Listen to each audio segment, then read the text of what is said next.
something's just not working. And then it just clicked. I was done, and it felt like a really long breakup. And I was like, oh my God, now I'm free. The shackles have been removed. You initially wanted to be a screenwriter? Yeah, I initially went to college in Arizona and studied screenwriting. Read all the books, wrote a couple of screenplays, never had anything made, and then came out to Los Angeles, took some UCLA extension courses on screenwriting, and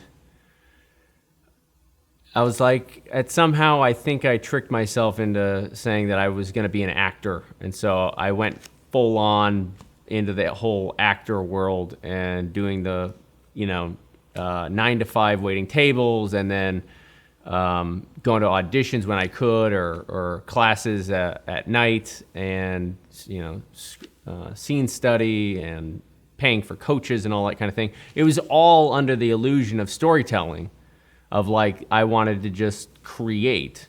And so I spent 10 years doing that, and then realized that I didn't need to nail it as an actor in order for me to go back to storytelling. I could just storytell. So it's kind of full circle. Started out as screenwriting, then into acting, and then into YouTube. And now it's like a blend. It's a mishmash of everything together. So. Well, this is a personal question. You don't have to Yep. answer, but did you ever make more acting than you did at the waiting tables job? I know you can make a lot waiting tables, so. No.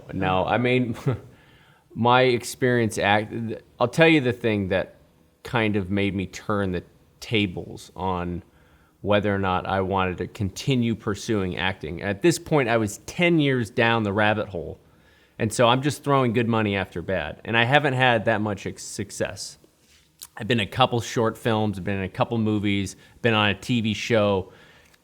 In terms of like how much money and time and effort that I spent going headfirst into this really challenging and competitive career field, there was not a lot of feedback that was telling me to keep going. And I think the straw that broke the camel's back was we ended up producing our own film. We wrote, we shot it, we edited it, we produced it with a couple of other actor friends of ours. And it was the most extensive amount of time that I'd spent acting, actually perfecting my craft and actually performing when I'm not in class or, doing like little bullshit plays or whatever in Hollywood. It was the most amount of time that I actually was doing the thing that I wanted to do, not just practicing to do it or the auditioning thing. And that just broke my heart. I was like, wow, I have spent so much money and time and effort and just willpower trying to do this thing that it's not responding to me at all. And it's been 10 years.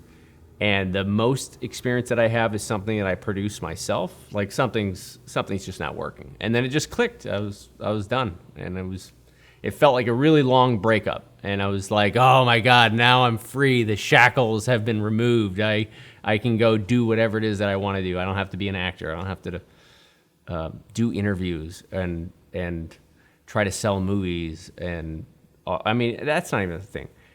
Audition. I didn't have to audition anymore. Right? I didn't have to prove myself to go be in a role. I could just go create the role.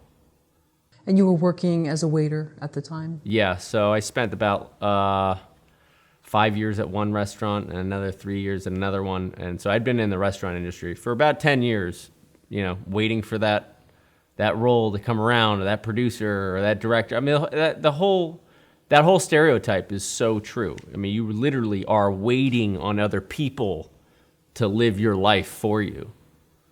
And I just got tired of it.